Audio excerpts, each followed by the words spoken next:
Hello, in the last lesson we talked about film criticism and its uses of film analysis and how film criticism actually advances the film form in general. We also discussed about the cinephilia and its impact on films and how it shapes the narrative of the filmmaking in society in general. Today we will focus on the business end of filmmaking, how films are distributed, how they are made, and then of course they are exhibited. To understand the various business models of releasing film, whether in Hollywood or in the Indian film industry. So what is film production? Film production can be divided into four parts: the development stage, which includes ideation, scripting and dialogue. So this is basically the phase where you think about making a film, then you write a script or a story on it, and then add dialogues and all those things. Then comes pre-production, in which you go to a location, you see which location will suit your script, you have casting where you decide which actors will play the scenes and which actors will be part of your filmmaking process, and of course there is the production stage where the entire shooting of the film happens as per the planning, and of course the post-production where the editing, the visual effects are added to the film, the sound design is created and the musical score is played out. All of these expenses, whether in development, in the pre-production, the production and the post-production stages, are paid for by the film producer. So now this is the production side of it. So till now we have seen that the film producer is the basically monetary section. Then there is another person called the film distributor. Now what is film distributor? As the name suggests, distributor is basically the person who distributes the film, who actually makes one print into many prints and basically sells the film. He is sort of a middleman. So what does the film producer do? They handle the marketing and the advertisement, basically make the noise for the film. So if it's a big budget commercial blockbuster, then the marketing and the advertisement is actually taken care of not by the film producer as it is thought of, but by the distributor. So all those press conferences that you see in the newspapers, all those radio talk show hosts by the actors for promoting their film, all of this is done and paid for by the film distributor. The advertisements, the billboards, the TV spots, all of this is done by the film distributor. He also sets up the film for different platforms. So basically if the film is say shot on the old style reel films, then it's the producer's job, the distributor's job to actually convert that single reel of film into multiple reels for sending to different theaters, so that the film can be played simultaneously. It is also the job of the producer. So if say a particular theater group does not support reel films and it supports digital format, so it is the distributor's job to convert that film from a reel film to a digital film, and all of this for different platforms. This is all done by the distributor, and he also of course handles the press, like I said, that all the press conferences and all those publicity related for the films is done by the distributor. Then of course the censor board, in India's case the censor board, or in a Hollywood case the MPA rating, all of this is actually handled by the distributor. It's the distributor which gets the film rated. Then next of course comes the film exhibitor. Now exhibitor, as the name suggests, is where you go and watch the film as a consumer, as an audience, as a cinephile. This is where you will go to watch a film. Now this can be a theater, it can be a DVD at home, or in your smartphone or your laptop through the internet. Now in theaters, of course you have single plexes, you have multiplexes. In DVD you have SD, DVD or Blu-ray disc, which is HD, and internet you have many streaming sites like Netflix, Amazon, etc., etc. Now we will start with the business of Hollywood film release. Now there are something called a standard release in Hollywood. Now standard release was actually conceived in the 1980s. So what is actually standard release? So standard release talks about that how a film is actually divided into different release windows depending on the format. So say you make a Hollywood blockbuster and the distributor then thinks about when it will release it. Say if it's a summer time, it's a nice summery good feel good movie, so he might release it during the Christmas time or the summer time when people are generally more outgoing and they like to go with their families and spend time in the movie hall. Let's take an example. If the the distributor releases the film in May in theaters during the summertime, so the DVD format of that film will be released. Initially it was a 6 months window, so maybe around Christmas time. Now it has been shortened to around 16 weeks. So around 3-4 months afterwards you will find a Blu-ray or a DVD release coming into the market of that same film. Then after say 1 year or maybe 4 or 5 months down the line, you will find that film to be start playing on paid TV on the cable network, where you have paid channels, premier channels, and then maybe 1 year, 1.5 years down the line, it will become available on the basically your free to air TV channels. Now in this way the distributor is able to create windows for different releases of the film so as to maximize its revenue. What is the advantage basically? So different parts of the market are hit by this film in different times, so it actually spreads the windows, and the gains are more and the chances for losses is less. So say if a film didn't do that well in theaters, it might do well in the DVD releases, and if it did not do well in DVD releases, then it might get its money back from the TV, the paid TV, or later on the free to air TV. The second type of release is the simultaneous release. So in simultaneous release, a film is made available on different media platforms around the same time or a very little window difference. So what that means is, say the same film that was released in the May, the same film will be available on the DVD in May, or it might be in June, so maybe 4 weeks or 5 weeks down the line, and maybe on pay TV in August or September and free TV by the end of the year. So there is very little window differences. So this was done, an example of this was done in Bubble in 2006 by director Steven Spielberg, who is famous for his Ocean series trilogy.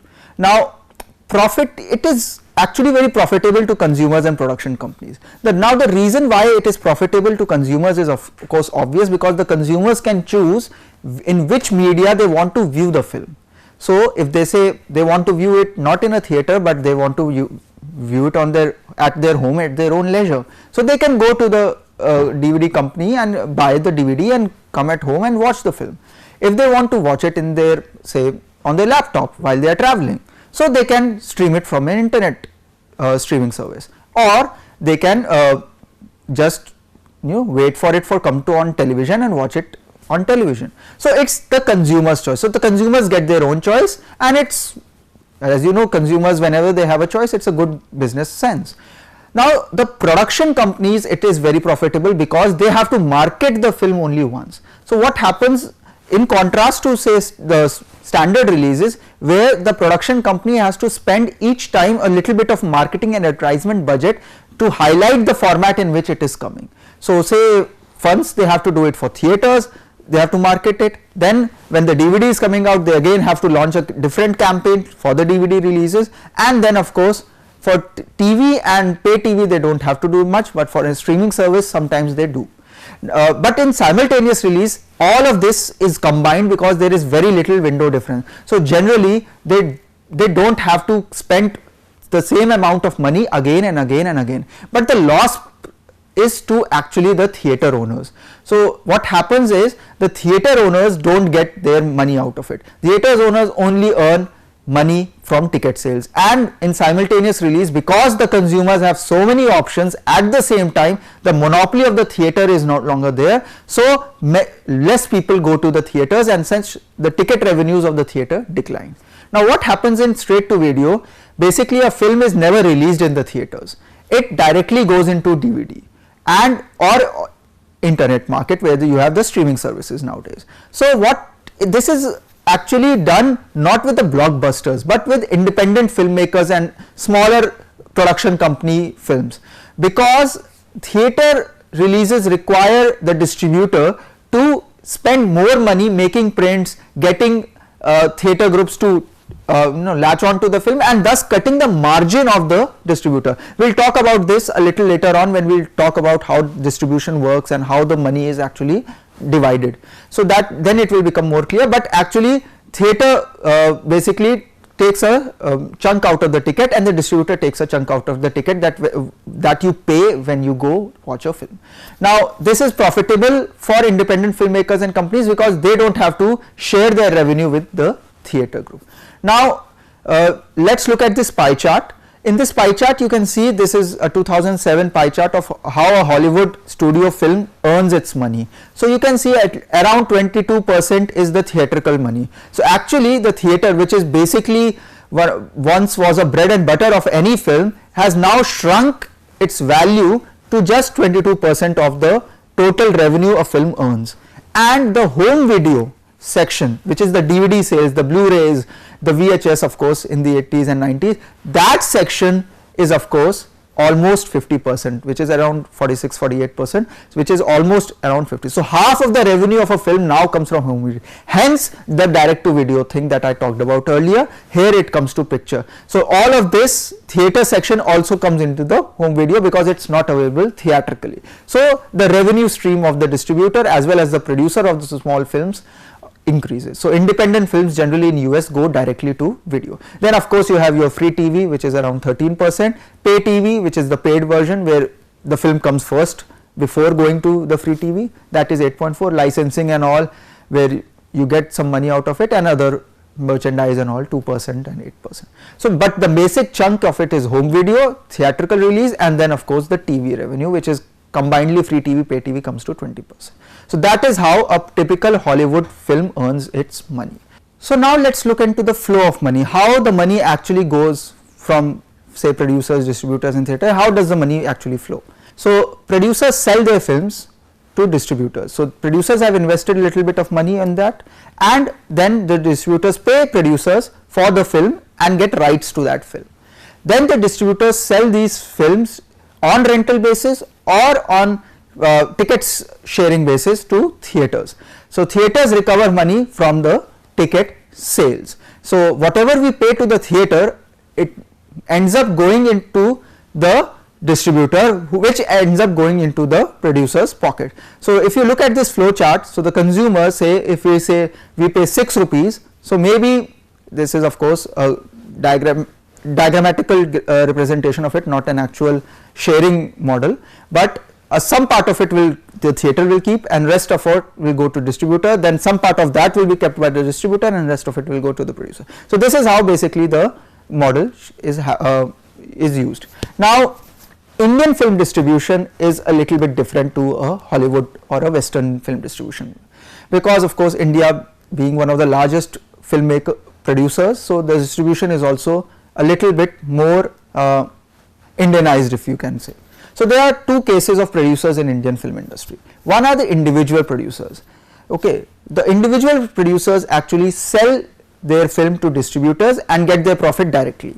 Then there are producers which are also distributors, like Yash Raj, Dharma, Eros Now. So they are big production houses, sort of on the tangent of big Hollywood studios that we talked about in earlier lessons, on those same tangent. So what they are, they produce their films, they make the content, and also act as distributors for their films. So that we'll talk about how it is, you know, how their business model is a little different to the individual producers. So let's talk about the individual producers first, who sell their films to distributor and get direct. So in this case, the film is already a hit for the producer, because a distributor, when he picks up that rights of the film, gives a certain lump sum amount of money to the producer. So the producer's money is now secured, he is in the profit, but now the risk has transferred actually to the distributor. Now the distributor has paid a little bit of money to the producer, and now he invests its own money into the marketing and promotion. So adds more money on it. So now after marketing and promotion, the overall cost of the film is determined. So there is a cost of this overall cost of film includes the marketing and promotion as well as the basic cost of the film that the distributor paid to the producer. Now Indian distributor has a certain nuance to it, which is that the Indian distributor often sell the satellite rights and music rights of the film before the release of the film. So the satellite rights are sold to a television channel, and the music rights of a film are also sold to a music company, which then releases the music of the film. Now, here it is different to the Hollywood circle, where the pay TV and the free TV there is a difference, but India there are very few pay channels, and even if they are, they act as free to air because they have advertisements embedded into them, from there they get their revenue. So basically a satellite right by a particular channel is taken up. Now distributor then creates prints for theatrical release and then sells these prints to sub distributors. Now what are sub distributors? This is a very unique Indian distributor system.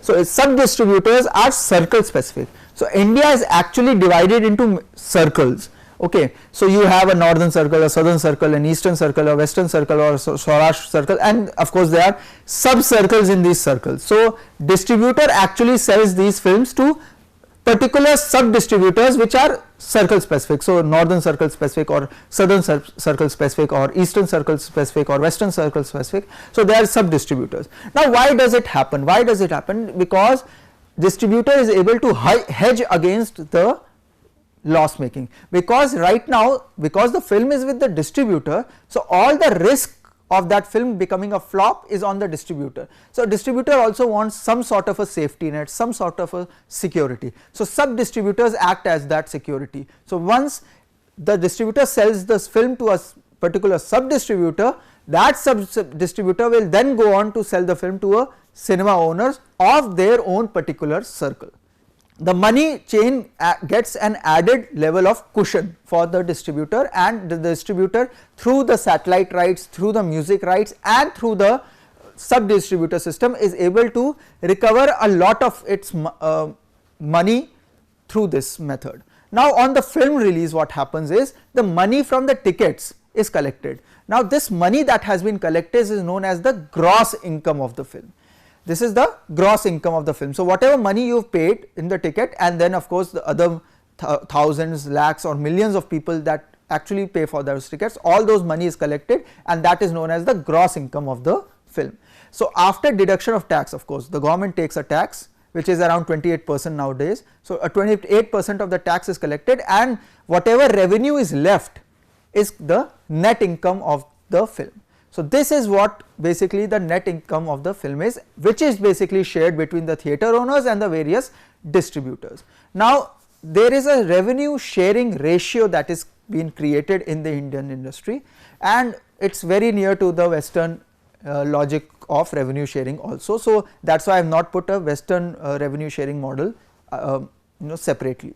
So I am talking about it in the same breath. So this applies both to the western model as well as the Indian model.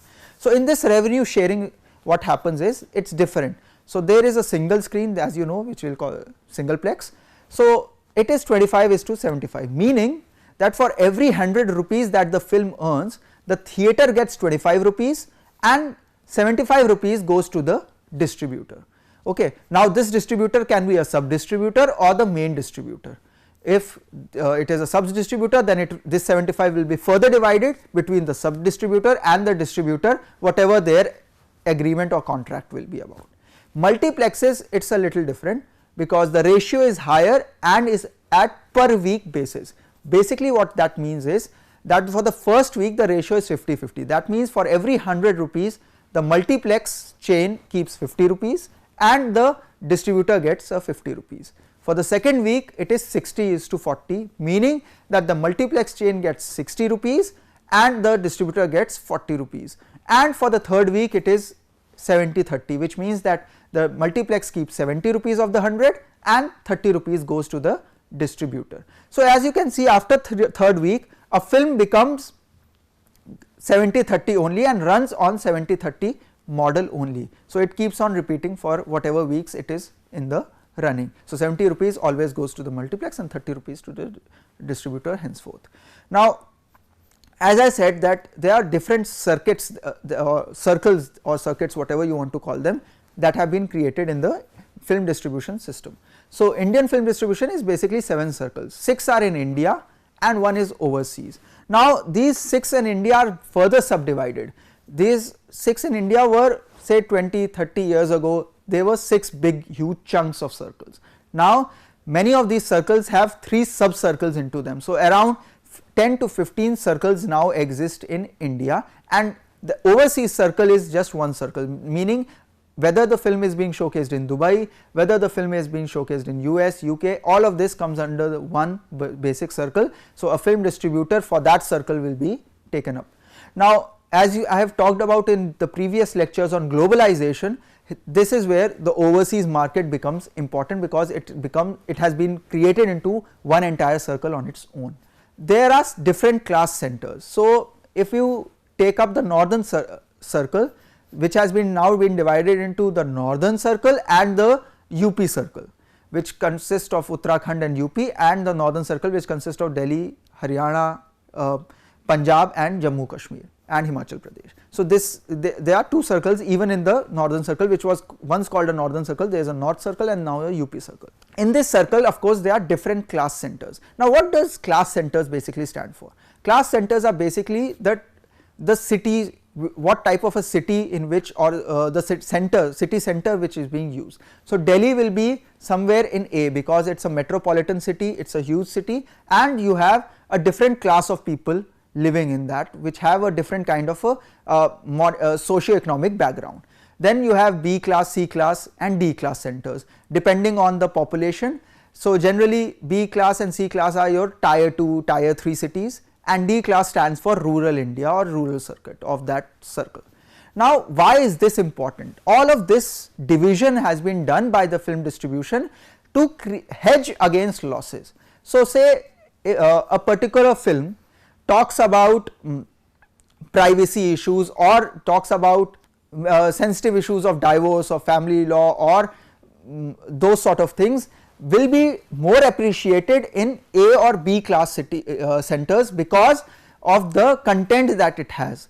So, the film will be released only in A and B, so as to the distributor does not get a backfire by releasing it in 4 classes, say tier 3 cities or D class or rural areas, and then that film not performing well in those centers and distributor suffering losses. So, to hedge against that, the distributor will release it in A grade films in a huge way and in a B grade center. So, films like say Khosla Ka Ghosla, which are a niche films, and they talk about certain problems which are particular to a metropolitan city, will be released in say A grade or max to max in a B class centers, but not in a C and D class centers.